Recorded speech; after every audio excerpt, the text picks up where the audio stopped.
दोस्तों, आपके ऊपर फैले हुए अनंत आकाश को जब आप देखते हैं तो यह आपको कैसा दिखाई देता है। यदि हम इसे दिन के समय में देखते हैं तो यह हमें नीला दिखाई देता है, परंतु जब रात को देखते हैं तो इसमें टिमटिमाते तारे और एक काली पृष्ठभूमि दिखाई देती है।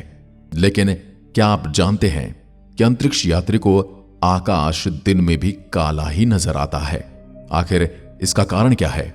हमें नीला और अंतरिक्ष यात्री को काला क्यों दिखाई देता है? सबसे पहले हम बात कर लेते हैं इस बात की कि आखिर हमें नीला क्यों दिखाई देता है। असल में आकाश का रंग हमें नीला प्रकाश के प्रकिरण यानी लाइट स्कैटरिंग की वजह से दिखाई देता है। जब प्रकाश की किरणें हमारे वातावरण में प्रवेश करती हैं तो वायुमंडल में मौजूद धूल के कणों की वजह से ये चारों ओर बिखर जाती है। जो प्रकाश बिखरा है वो नीला होता है, जिसका प्रकिरण अधिक होता है। यही कारण है कि हमें आकाश नीला दिखाई देता है। अब सामान्य शब्दों में कहें तो प्रकाश का प्रकिरण आसमान के नीले दिखने का कारण है, जबकि आकाश का रंग नीला नहीं है।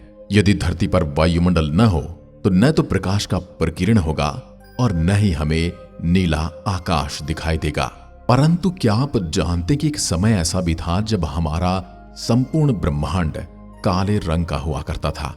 आज हम आपको बताएंगे अंतरिक्ष की हर दिशा से रिसीव होने वाला सिग्नल क्या है। धरती पर कौन है जो लगातार सिग्नल भेज रहा है? साल 1987 में जॉर्ज लेमेत्रे बेल्जियम फिजिसिस्ट ने इंसानों के एक बहुत जटिल प्रश्न का उत्तर खोज निकाला, और ये प्रश्न था, आखिर हमारे ब्रह्मांड की उत्पत्ति कैसे हुई? इसका उत्तर था बिग बैंग थ्योरी।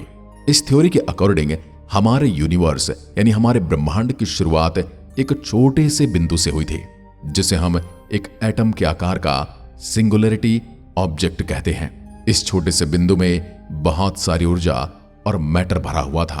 किन्हीं अनजान कारणों की वजह से बिंदु ने फैलना शुरू कर दिया। इसके अंदर एक धमाका हुआ और इस तेज गति से होने वाले एक्सटेंशन की वजह से हमारे ब्रह्मांड की शुरुआत होती है।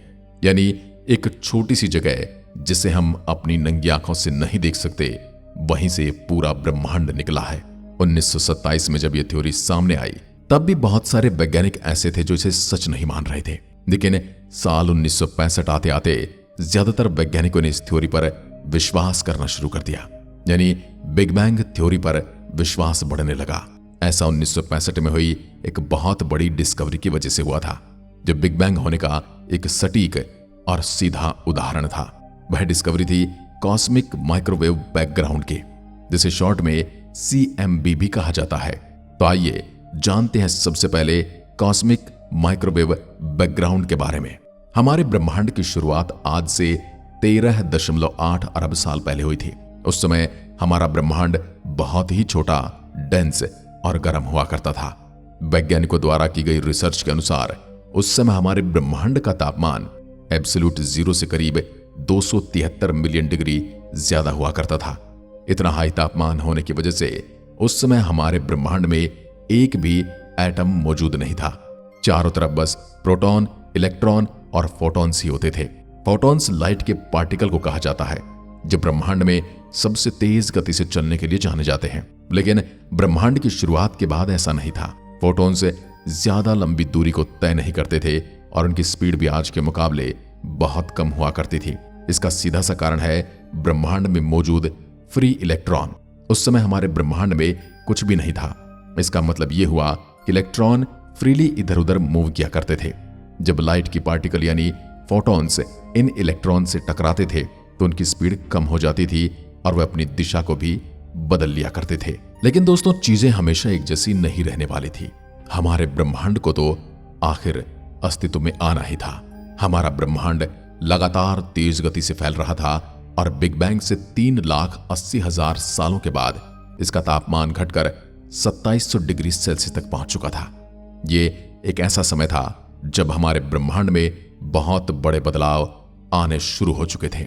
इस तापमान में आने के बाद हमारे ब्रह्मांड में एटम की फॉर्मेशन होनी शुरू हो गई। उस समय ब्रह्मांड में सिर्फ हाइड्रोजन और हीलियम के एटम ही स्टेबल रूप में मौजूद रह पाते थे। जैसे जैसे इन एटम की फॉर्मेशन शुरू हुई, वैसे वैसे ब्रह्मांड में घूम रहे फ्री इलेक्ट्रॉन की संख्या में भी कमी आने लगी। अब वे इलेक्ट्रॉन, हाइड्रोजन और हीलियम के न्यूक्लियस का चक्कर लगाने में व्यस्त थे, जिस वजह से फोटॉन्स को लंबी डिस्टेंस ट्रेवल करने का मौका मिला। तब से लेकर आज तक ये फोटॉन्स ट्रैवल कर रहे हैं और हम इन्हें लगातार अपनी पृथ्वी पर भी रिसीव कर रहे हैं। एक रेडियो टेलीस्कोप से डिटेक्ट करने पर पता चलता है कि फोटॉन्स ब्रह्मांड में चारों तरफ से आ रहे हैं। इन्हें डिटेक्ट करने के लिए सेंसिटिव टेलीस्कोप की जरूरत पड़ती है, क्योंकि इनकी एनर्जी बहुत ही कम हो चुकी है। जब इन फोटॉन्स ने ट्रेवल करना शुरू किया था तब ब्रह्मांड का तापमान 2700 डिग्री सेल्सियस हुआ करता था, लेकिन आज ये तापमान घटकर -270 डिग्री सेल्सियस है। तापमान के कम होने के कारण इन फोटॉन्स की एनर्जी यानी कि ऊर्जा में भी एक बहुत बड़ी गिरावट देखने को मिली। तापमान के अलावा ग्रेविटेशनल लेसिंग जैसे प्रोसेस की वजह से भी फोटॉन्स की एनर्जी में बहुत बड़ी गिरावट आई। यही कारण है कि आज हम इन फोटॉन्स को इलेक्ट्रोमैग्नेटिक स्पेक्ट्रम के लो एनर्जी वेवलेंथ ग्राफ में डिस्कवर कर पाते हैं। इनमें से ज्यादातर फोटॉन्स आज लो एनर्जी माइक्रोवेव के रूप में हमारे ब्रह्मांड में मौजूद हैं। जब इन फोटॉन्स की कलेक्टिबिलिटी स्टडी की जाती है तो यह हमारे ब्रह्मांड के चारों तरफ ग्लो करता हुआ दिखाई देता है। इसी ग्लो को वैज्ञानिक कॉस्मिक माइक्रोवेव बैकग्राउंड कहते हैं। अगर आसान शब्दों में कहें तो कॉस्मिक माइक्रोवेव बैकग्राउंड ब्रह्मांड की सबसे पुरानी लाइट है, जिसने बिग बैंग होने के 3,80,000 साल बाद ट्रेवल करना शुरू किया था। कॉस्मिक माइक्रोवेव बैकग्राउंड एक बहुत ही इंटरेस्टिंग कॉन्सेप्ट है, लेकिन इससे भी ज्यादा मजेदार है इसके डिस्कवर होने की कहानी। तो आइए अब इसे जान लेते हैं।